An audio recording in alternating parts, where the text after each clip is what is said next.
And this is Nathan Brown out of the Vodafone Warriors. Team came out today, number of adjustments in that side, mostly injury enforced. Nathan, as always, welcome to the program. So Rocco Berry's head's not right, Josh Curran's elbow's gone astray, and Bailey Sirenen has got a problematic knee. Can you give us a wee quick update on where they sit at the moment, or welcome?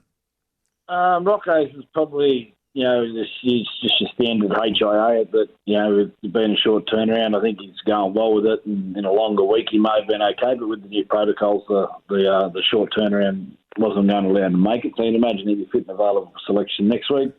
Both Josh and Bailey are at least a month away, so we won't see them. We've got a couple of games and a bye. We may see them after the bye, if not a little bit after that. They're probably both a good month away. Right, okay. So you've got coming in Marcelo Montoya slotting into that right wing position after he spent a bit of time in the sick bay. Yeah, Mars has been obviously out with a bit of a knee problem for the last sort of month. He was playing very well before he got hurt. Mars unfortunately picked up a bit of a problem, but thankfully the timing of him coming good sort of has worked out quite well with the obvious sort of situation with Rocco. Right, so Murchie's coming to the second row. Kane Evans is in at prop. What happened to Kane last week? It says that he was a late admission. Was he just dropped or did he get tweaked? What was the guts there, Nathan? Kane was okay. He's an older athlete now, and we don't feel playing Kane every single week's going to be in his best interest. So we had a short turnaround, so it was either play Kane last week or this week, and we had obviously Lisa's doing some decent stuff, Bundy's doing some decent stuff. We've got Jazz there, so. Had some sort of number of forwards that were fit, so we just felt, freshening Kane up for the short turnaround would work out well, and as it's turned out, with picking up the bumps that we did, it was probably a decent sort of call, I would have thought. So you've lost some players that are out for, Hiku's gone for the season, isn't he? And Ale must be on his way back. What about Whenua Blake and Fusitu? Any more updates on where they're at? Adam's tracking along pretty good, so, we're sort of get a little bit more info. Went for some more testing today, and 100% sure he's that. But he's certainly improving well, and all things being equal, and him continuing to go as he is after the bye, be back. But he needs to keep ticking boxes. But he's certainly improving. Where Fuss is a little bit more of a longer term concern at the moment. So we're not expecting Fuss back anytime soon, but we're certainly expecting Adden, if he keeps tracking as he is, to be back sooner rather than later. Sounds great. Hey, look, we're on the subject of guys returning, and there see that Katoa O'Sullivan, Kusi on the extended bench. How are they shaped at the moment? Yeah, look, those boys are playing well in the Q Cup. Redcliffe's won their last few games, and the Q Cup's good competition. They've played some good opposition, had some good tough wins, so those boys have contributed well, and I know the Redcliffe coach is very happy with them. I'm watching them play myself. I always keep an eye on their games. They're all contributing, which is really, really pleasing, and they're all putting their hand up for selection, which is great. Everyone's had our fair share of bumps and bruises this year, so those guys playing well in the Q Cup's really important for us. Have you convinced Jazz Tavanga not to run anywhere? Jazz, he's doing some good stuff for us. Jazz is in the midst of sort of looking at numbers, a little roll things, and he's adding some things to his game, which is great. So he's certainly on the improve, Jazz, which is pleasing. Yeah, but you're not going to let him escape to another club now, are you, Nathan? Oh no! Look, all these things, everyone sort of, with recruitment, it's sort of trying to find that sort of happy ground which keeps the club happy and the player happy. At the end of the day, it's based around price, like your job isn't. If someone else wants you, they give you more. But rugby league's no different, and finding a deal that suits both parties is probably the key. But we know that Jazz would like to stay and the club would like to keep him. So it's just a matter of finding the common ground where everyone's comfortable. That's probably the key to it all. That's the key to any deal. Is that everyone's probably got to sort of get something out of the deal, I suppose. And so that's where that's at the minute. No, I just consider myself lucky to still have a job after 20 years, Nathan. Trust me, every week every week's a new dawn. Let's talk to the game last week and what happened there. The look on your face after the first 20 minutes. Can you isolate what on earth went wrong? Because it turned kind of maybe 25, 30 minutes in, but that first 20 minutes was shocking. What happened there? Was it an attitude problem? Was it a positional problem? Was it a coaching problem? Actually watched the game properly, you'll notice that we actually probably tackled a lot better than what we had in most of our games this year. We just had a couple of individuals who weren't quite where they needed to be, so it was more one or two individuals as opposed to a team thing, and our ball control was really poor, So, our second set we went over the sideline, then we dropped it in contact. Then we had an obstruction with the ball coming out of trouble. So we had 3 or 4 errors coming out of trouble. And then we gave away a couple of tackle 5 penalties in good ball defence as well. So we contributed a fair bit to our own sort of undoing. And obviously Parramatta, they are second. They're a good team and they're there for a reason, and they sort of put us under a fair bit of pressure. But we actually had a lot of stuff in the game the other day which we did a lot better than what we've done in some previous games. We just had 1 or 2 little moments where some individuals weren't so good, and at this level it hurts, So we actually thought we made some good improvements, which, the second half probably suggested we're probably right, Well, we had this conversation last week. The fact that you didn't drop your lip and sulk and get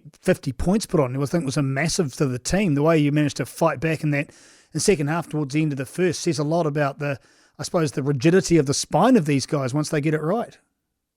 Yeah, look, we're certainly making some progress. Our training is certainly improving. On the park during the weeks, we're training better, and we feel that there's players getting some individual growth. Just at times, we just have these little periods which aren't to the level it needs to be. And then, obviously, if the scoreboard ticks over a little against you, it puts you under a lot of scoreboard pressure. And we got to 28-18 the other day, and we'd made 120 more tackles than Parramatta at that stage. That probably shows you there's a fair bit of what I'm saying. It's got a fair bit of merit. But on the other hand, we certainly don't want to be letting sides get these leads on us, because to be a good side, you need to be able to, hang in the contest a little better. And, the sides that are a little more advanced than us, rather than going down by 3 tries, they might leak one and a bit tries, and that's probably the real key to us when we're under a lot of sort of pressure when the opposition's got a lot of ball on us and we're struggling is to turn the momentum of the game with our good defence. In the second half, we had a couple of periods of our defence which were really, really good, where we held them out for 3 or 4 sets in a row, and then on the back of that we attacked quite well, and then we got ourselves right back in the contest, but at the end we just weren't quite good enough, and the ladder probably doesn't lie that Parramatta sit second and we sit reset, and we've got a little bit of work to do, but we certainly feel we're improving, that's for sure. No doubt, Nathan Brown, things change when Reece Walsh enters the fray, but you're still reticent to chuck him into the start. We know, you're trying to balance his contribution as a young player. Must be awfully tempting, though, to get him out there as early as you possibly can when you look at the influence he has on the game. Yeah, look, Reece is certainly having some good impact for the team. There's no doubt about that. Yeah, I feel quite comfortable how we're using him. We've certainly worked out that him, when he does come on playing fullback and learning that role, is far best for him in the team in the short term and long term. It's both sort of, got 2 sort of things you're looking at here, and I think for us now and for us later, Reece is playing some fullback, and Roger's more than happy to move, and Roger played terrific, whether it was at fullback or in move the other day. Had a lot of good points to his game. So in the shorter term, Reece, coming off the bench is good for us. Can he start games? I'm sure he can, and over time, the more he plays, I'm sure that'll become an option. But we've got to be mindful that Roger's playing well as well, and coming off the bench, and Reece is only 18, and until he came to us, I think he'd played roughly about 4 games in over 12 months because of COVID. So people need to understand he hasn't played a lot of fullback and hasn't played a lot of football in the last 2 years, and he's still only 18. So we've got to be mindful of all those types of things before we keep putting him out there. So we're quite comfortable with what Reece has done, and we're quite comfortable with the way we're using him now. So short term, do you see a chance that if he does actually start, it would be in that fullback role, or is there a chance that he might start in the halves at some position if he does start? Look, the way Roger plays, Roger's game's the same whether he plays at fullback or wherever he plays. He's going to play a similar type of game for us, and now when Reece plays, he's going to play a similar type of game. But probably given Reece the one position's in his best interest for his short term and long term development. So. Whenever Reece plays, him playing fullback and Roger playing other positions for us is probably what suits us all at the moment as far as a club for now and a club for the future goes, and that's what we did the other day, and it certainly seemed to have a decent impact on the team. And as I said, Roger played well regardless, and Roger's game is not going to change much wherever he plays, and more importantly, Roger's happy to go and do other things to help get Reece in the team. So that's probably the best way to look at it in the shorter term. You made mention of that last week, that Roger's only too happy to help out, so it takes a bit of pressure off you when it comes to moving him around. But is that the case? You being the coach, you probably have the whip hand anyway, don't you, Nathan? Well, you can look at it like that if you like, but you've got to be realistic. You've got someone who's held the whole high status at the club. He's our most capped player. He's a Golden Boot winner for the world's best player one year. He's a Dally M winner for the best player in the game. He's a premiership winner. He's played for his country. He's captained his country. He captains the club, and he's been courted by the All Blacks. So you've got a guy there who's got an awful lot of influence on the playing group, and the way he handles himself makes the situation very, very, very easy for a coach like myself to introduce a player like Reece. I've been coaching a long time, and I've seen at other clubs where players in similar positions to Roger have no interest in moving for the benefit of the team because they're more interested in themselves, So, Roger's attitude towards the whole thing in the club is probably what makes him such a wanted person by not only our football club, but by the All Blacks, who are considered one of the best organisations in the world of sport. So it probably sums up, take away his talent, but it probably sums up why they are keen to have him as well in their organisation, because as I said, I've been around a long time, and a lot of people with the attributes Roger's got certainly don't have the team-first attitude, and it can cause a lot of problem for organisations and the coach. Got West Tigers coming off on Friday, short turnaround as you mentioned. Where do you look at there and see possibly a position or a space where you can be dominant? Do you look at it in that kind of way? Oh, look, you've got two teams that are, in a similar position on the ladder. We may be a win ahead of them, and, they're sort of working through some stuff with their squad themselves. The coach is working out what his best team is, and, we've probably roughly got an idea what ours is, but, the constant change for us has probably been a little bit more, has been driven a lot by injuries and obviously the late addition of Reece to our squad. And Madge is working out what his sort of best combos are. And the other day they put a new combination out there which had a very, very dominant win over a strong night side. So, it looks like they're finding their way with what they need as a club and what they want, and we're finding our way as well. So you've got two clubs that are roughly in a similar spot who are both going to be desperate to win, that's for sure. And one last thing.